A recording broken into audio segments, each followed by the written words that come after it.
வணக்கம், நான் உங்கள் இயற்கையாளன் தவம். என்னடா இது பேர் என்ன, தண்ணீர் பழத்தை வச்சு என்ன சொல்ல போறோம் அப்படின்னா, இப்போ ஒரு வீடியோ வந்தது இல்லையா, தண்ணீர் பழத்துல இன்ஜெக்ஷன் பண்ணி கெமிக்கல் யூஸ் பண்ணி இதை சிகப்பு கலர்ல மாத்துறாங்க, ரொம்ப இனிப்பா இருக்கிறதுக்கு இதுக்குள்ள இன்ஜெக்ட் பண்றாங்கன்னு.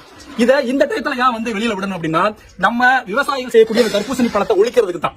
ஒழிச்சிட்டு இந்த வெயில் காலங்கள்ல நம்ம பன்னாட்டு நிறுவனங்கள் விற்கக்கூடிய குளிர்பானங்களை வாங்கி குடிக்கணும் அப்படின்றதுக்கு தான். இதே நேரத்துல பன்னாட்டு நிறுவனங்கள்ல இருக்கக்கூடிய குளிர்பானங்கள்ல இந்த பூச்சிக்கொல்லி எல்லாம் கலந்துருக்கு ஏதாவது வீடியோ போடுறாங்களா? இல்ல. அப்ப இங்க ஒழிக்கப்படுறது யாரு? விவசாயிகள்.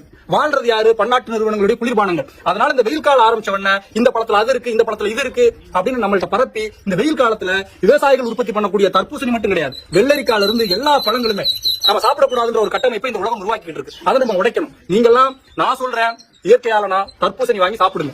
கடை ஓரங்கள் இருக்கிறது. உங்களுக்கு ஒருவேளை பயமா இருக்கு அந்த வீடியோல பார்த்தோம் அப்படின்னா ஒரு சிம்பிள் ஸ்டெப் சொல்லி தரேன். இந்த மாதிரி வெள்ளை துணி எடுத்துக்கங்க, இதுல தேய்ங்க.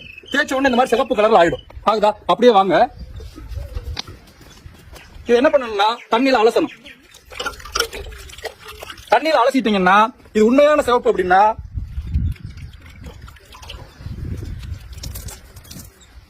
அந்த சிவப்பு உடனே போயிடும். அப்படி போகாம இந்த சிவப்பு இதுல ஒட்டிக்கிச்சுன்னா அதுதான் கெமிக்கல். அதனால பழங்களை சாப்பிடுங்க.